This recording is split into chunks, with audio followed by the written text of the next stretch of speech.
établissement. L'année 2022 s'achève comme elle a commencé. L'impact de la pandémie et d'une guerre majeure continue en effet de bouleverser toutes les prévisions et de maintenir l'économie dans sa pire récession depuis la Seconde Guerre mondiale. La guerre. Malgré cette situation difficile, où nombre de pays sont en stagnation ou récession, notre économie Seulement 2 reste pays qui résiliente. font la guerre, Le loin classement de World du Economic Sénégal, loin du fait continent autorité africain, et en nous matière subissons de un statistique impact reconnaît considérable. en effet le Sénégal comme pays à la croissance la plus régulière sur la décennie 2011-2021. Ce n'est pas normal. Cette année, notre déficit budgétaire s'est rétréci.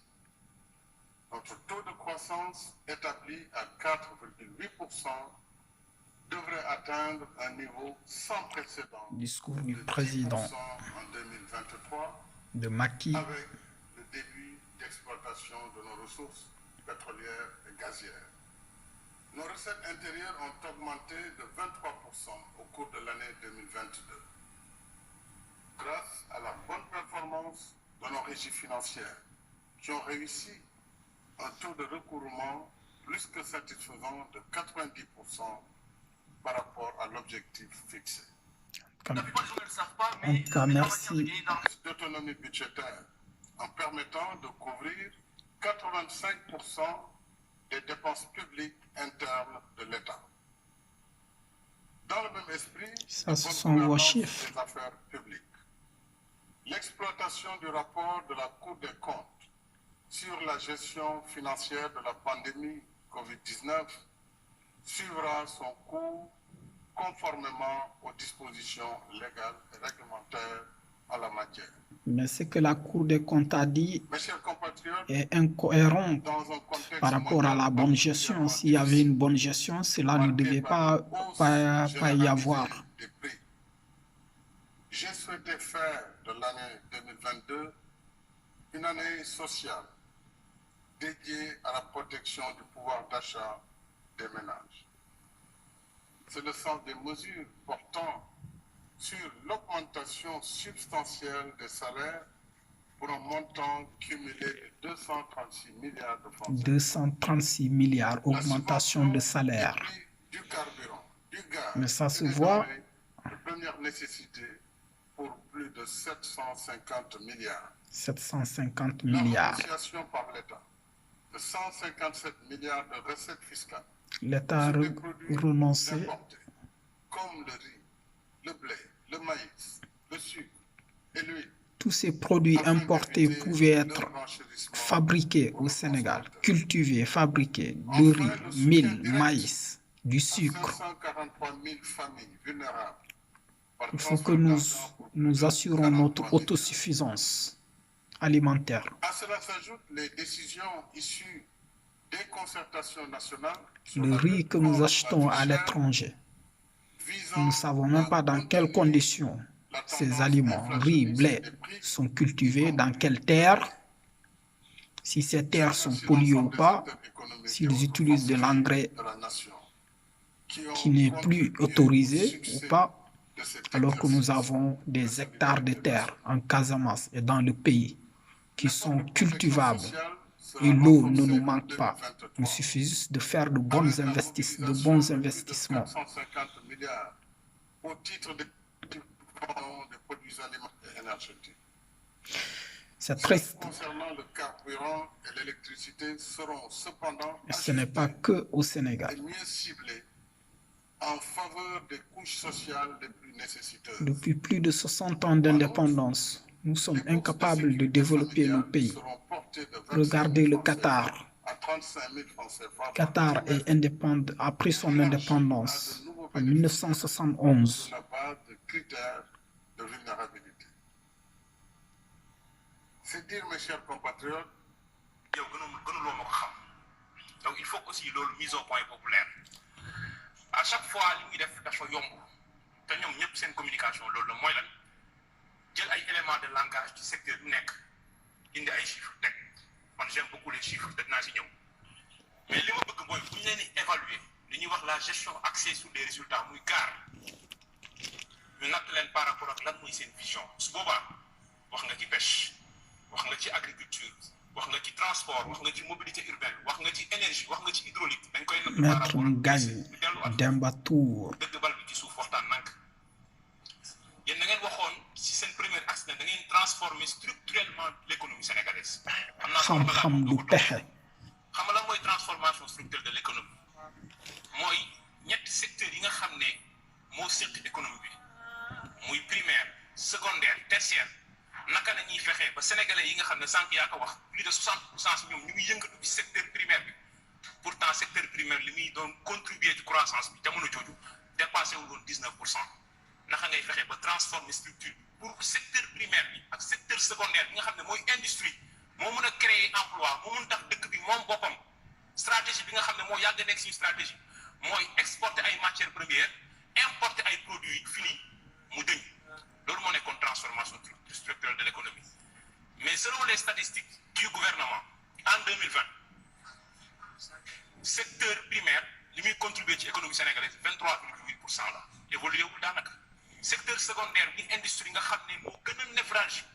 te maa ngi la koy wax guerre Ukraine bi. Écoutez bien ku amul souveraineté. ku amul souveraineté alimentaire sanitaire ku amul souveraineté sanitaire loolu yëpp agriculture lu ñuy lekk quotidiennement quand même il faut le cultiver. Si on n'avait pas de terre où cultiver, ça peut se comprendre qu'on importe.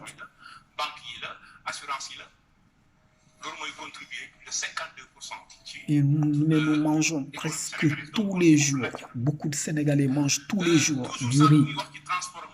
Et nous investissons des milliards à importer, alors qu'il y a des terres qui ne sont même pas cultivées. Contrairement au terme, man dama jàpp ne BRT lu am solo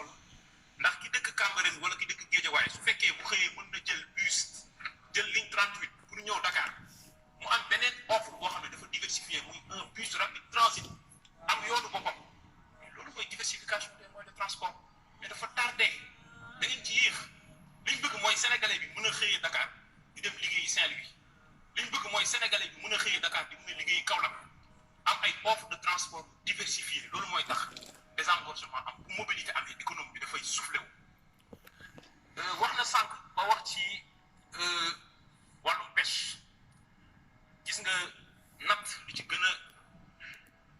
pertinent mooy nga dem laaj acteurs yi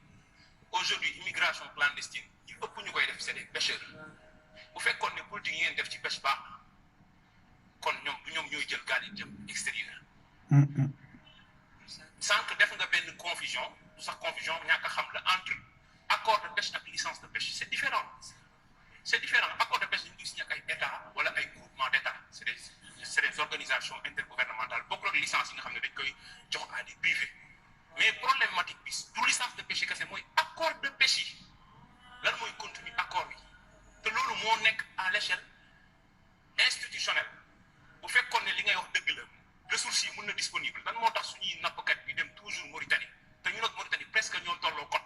parce que ñoom 700 et quelques kilomètres de côte nañ am ñun 715 kilomètres ñoom ñoo ñu ëppale mais bëriwul parce que Mauritanie du brader ressource am parce que Mauritanie képp ku fa napp da nga koy débarquer ñu xam lan la balaa ngay dem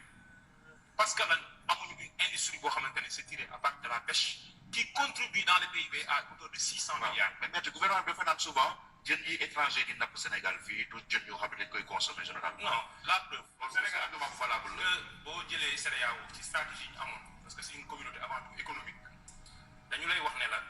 pêche moo waroon nekk denrée bi Sénégal war a jox Afrique parce que mooy suñu ressource bi ëpp doole tey gis nga jën li muy jar Sénégal su fekkoon ne disponibilité ressources yi am na secteur moteur la jën dafay dem ba yomb ci Sénégalais yi mais jën dafa cher jën daanaka boo gën a cher yi am fii ci dëkk bi donc mbir mi mooy laaj bi dafa leer foofu boo ñëwee ci deuxième axe bi parce que man li may wax dama koy jël ci axe yi boo ñëwee ci deuxième axe bi muy wàllum capital humain wax na ba wax éducation parce que éducation soo koy natt doo ñëw ne tabax nañ nangami école nangami salle de classe loolu dafa yomb yomb na torop par rapport ak li fi nekk soo ko tegee avec toutes ces offre éducative bi infrastructures. nga am est-ce que collé na ak say réalité wu dëkk par rapport ak suñu gëm-gëm mais offre éducative boobu est-ce que am na adéquation ak le marché de l'emploi Est-ce que c'est adéquat avec le marché de l'emploi, dëkk bi à l'international avec la compétitivité de xam nga yan l'économie? statistique mooy statistique yu dëgg yi en matière éducative mooy aujourd'hui le taux d'achèvement parce que waxuma taux de scolarisation maanaam ñëpp dem jàngi loolu toll na ci de 85%. Sénégal ku am 6 ans di nga dem jàngi mais problème bi mooy lan moo tax ngay bàyyi école. Pourquoi les enfants délaissent très tôt l'école? Le cycle fondamental mooy entre 6 ans ba 16 ans. Entre 16 ans, fondamental xam nga ñaata la Sénégal 37%. xam nga loolu mooy lan. entre 5 ans et 16 ans, la scolarité est obligatoire en France. duñu mat 15%. bu ñu amee bac xam nga ñaata ñoo ci am bac plus 5 2%. bu ñu ñëwee dans le marché du travail c'est vos statistiques 300 000 bu ñu demandé 30 000 ñooy am maanaam 10%. jëlal loolu ci suuf di yéeg ba ñu ñan ñooy réussir insérer parce que balaa ngay wax emploi da ngay wax employabilité c'est-à-dire nit ki est-ce que am na qualification parce que le chômeur mooy ki nga xam ne il est en âge De travailler et qui ne travaille pas donc foofu bëgg naa aussi ñu wax nga aussi ci diplomatie et je crois que maanaam PDS def na la benn cours magistral parce que li lay compté dans le Conseil des Nations du yàlwaan ay sièges mais ñaar la aduna bi parce que man science politique laa def avant may def droit di liggéey ci justice aduna bi pour nga compté dans le Conseil des Nations ñaar la soit nit ñi dañ lay yaakaar wala nit ñi dañ lay ragal yaakaar bi mooy nga am une économie forte nit ñi bëgg a échanger ak yow parce que lan par exemple boo jëlee dëkk bu mel ni Chine parce que puissance la sur le plan industriel mën nañ wax c'est l'usine du monde mais parce que lan marché am dafa yaatu boo jëlee Allemagne jël Japon yaakaar naa tey bànqaas bi ëpp doole ci adduna bi ONU la ci biir ONU bànqaas bi ci ëpp doole nga xam ne mooy l'organe délibératif restreint qui est le Conseil de sécurité Allemagne bokk fa Japon am bokk fa tey l'Allemagne c'est la première puissance européenne mbir mi du naa am siège mais naka nga lan ngay compter sur le plan économique ñaareel bi mooy ñu ragal la mooy nekk une puissance militaire loolu mooy tax boo waxee ñi dégg la de adduna bi kenn du la xool parce que Sénégal da ngaa rafet say diplomate dañoo mun sol costume yu rafet dañoo mun dégg tubaab dañoo dégg anglais nga dem charme nit ñi pour ñu jox la siège ça sert à quoi ça sert à quoi beneen bi mooy bu ñu ñëwee ci wàllum troisième axe bi mooy wàllum bonne gouvernance institution paix et sécurité bëgg naa foofu taxaw fa parce que ñu ngi bëgg a occulter le débat immatériel La bonne gouvernance. posé dans ce pays Écoutez, s'il y a vraiment une bonne gouvernance, justice nga xam ne mooy pilier wu dëkk bi nga xam ne constitution bi dañ ne mooy garant des droits et des libertés benn justice bi nga xam ne bu ñu koy rendre c'est au nom du peuple sénégalais kenn gënu ma ko respecté parce que man ci laay xëy ci compte sama teranga ci la nekk bu ñu xëyee xas justice bi man dama ci yëg sama bopp parce que damay dirigeante ay procédures parce que lan parce que dañuy def audience bi yëg ci kaw bokk si ñii ci collège bi nga xamante ne mooy composition juridiction bi juge àtte procureur requérir ñun ñu pare ñu def suñu liggéey ci biir en tant que authentificateur des procédures ay greffier mais suñu bëggee ñun ñu naw fa war a am benn devoir d'exemplarité bi ñu am tant que